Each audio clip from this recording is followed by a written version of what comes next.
This tutorial is for printing with the Epson 4880s. Today I'll be printing with the PK or Photo Black printer.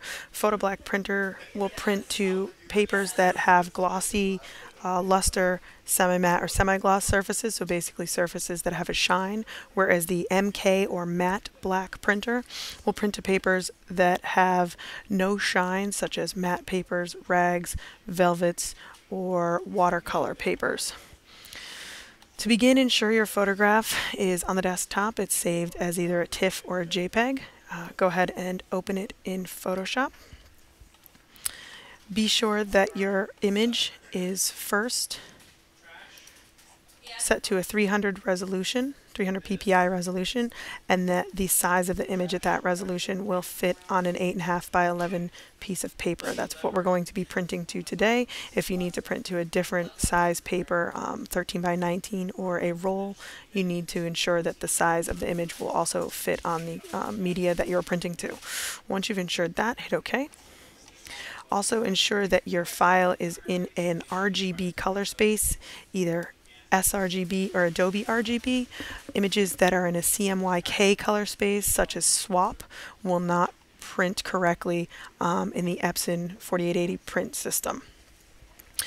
Once you have your image sized correctly and that you are ensuring it is fitting on the paper and it is the correct profile, you can head to File, Print, and this will bring up the print dialog box where you will enter in the settings for the paper and the printer you're going to be printing with.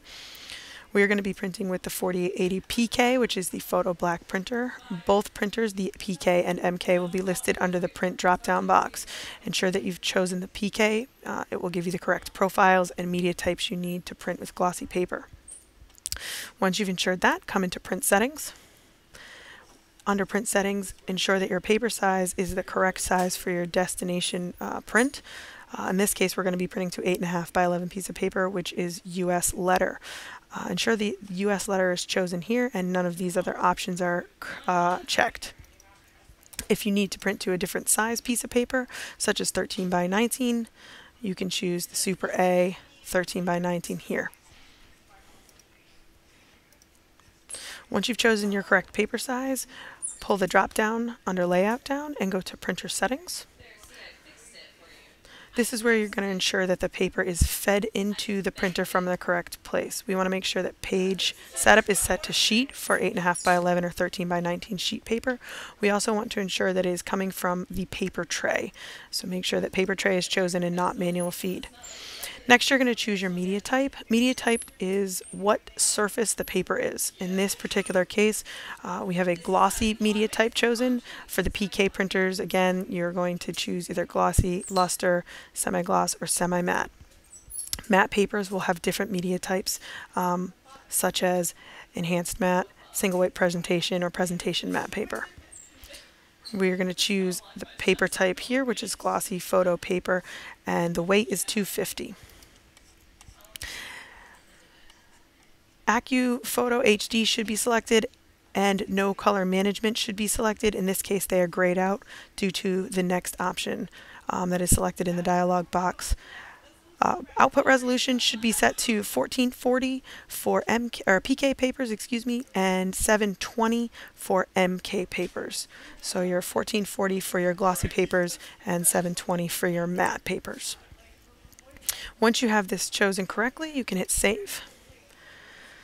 Under color management, you want to ensure that Photoshop manages colors, not printer. Photoshop manages colors allows for us, the user, to choose the correct paper profile.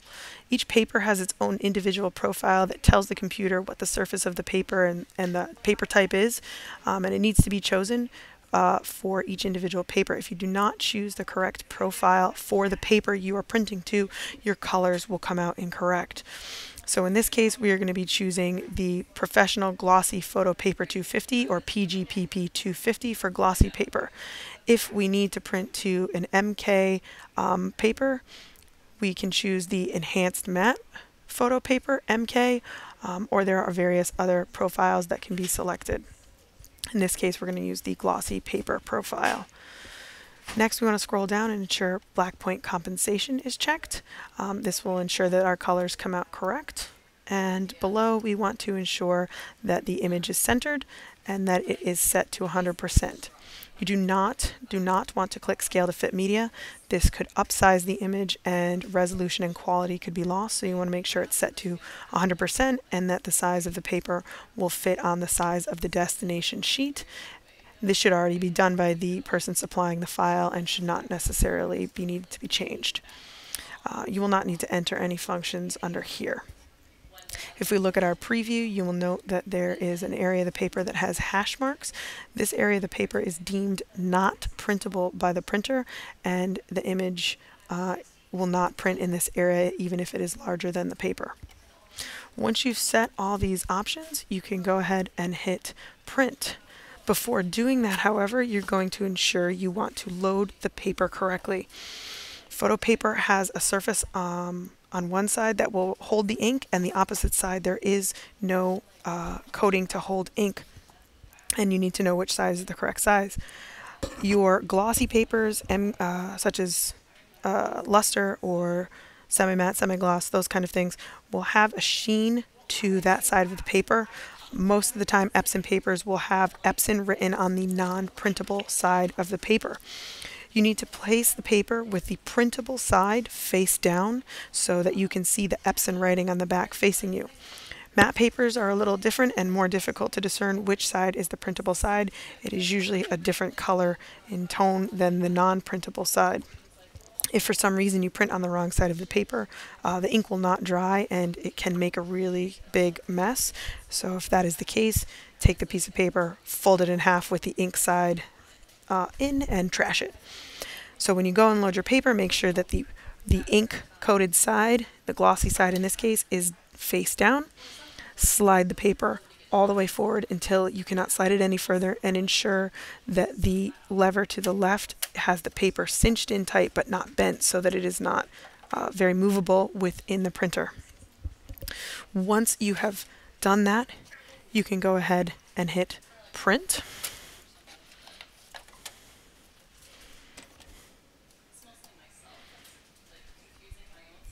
At this point, the computer will send the file to the printer, and the print image icon will pop up at the bottom on the dock.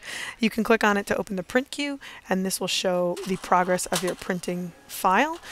From here, also, if there's any kind of error with the printer, the little printer at the bottom here will bounce up and down at you, calling attention to itself. There could be a communication error between the computer and the printer, or there could be some other kind of issue, such as the paper not being loaded correctly, or the paper size not being correct. So for instance, if you're printing to an 8.5 by 11 piece of paper, but you've loaded a 13 by 9 piece of paper, the image will not print. If for some reason during the printing process the print head jams and creates a crunching noise, open the top to the printer to stop the print head from moving and further damaging itself. When this happens, if this happens, like I said, be sure to open the top. You can release the paper lever in the back right-hand corner of the printer, and that will allow you to gently remove the paper that has been jammed in there. Once this has been done, you can close the top to the printer, close the paper lever, and press and hold the trash button on the front of the printer to clear the printout from the printer itself. At that point, you should be able to resend the print if need be, and ensure that it prints properly. Once printing is done, the image should be dry right away. You don't want to touch the printed surface. You want to make sure that you keep your fingers off it and hold the edge of the paper. And at that point, you should be able to move on to the next print. Thank you.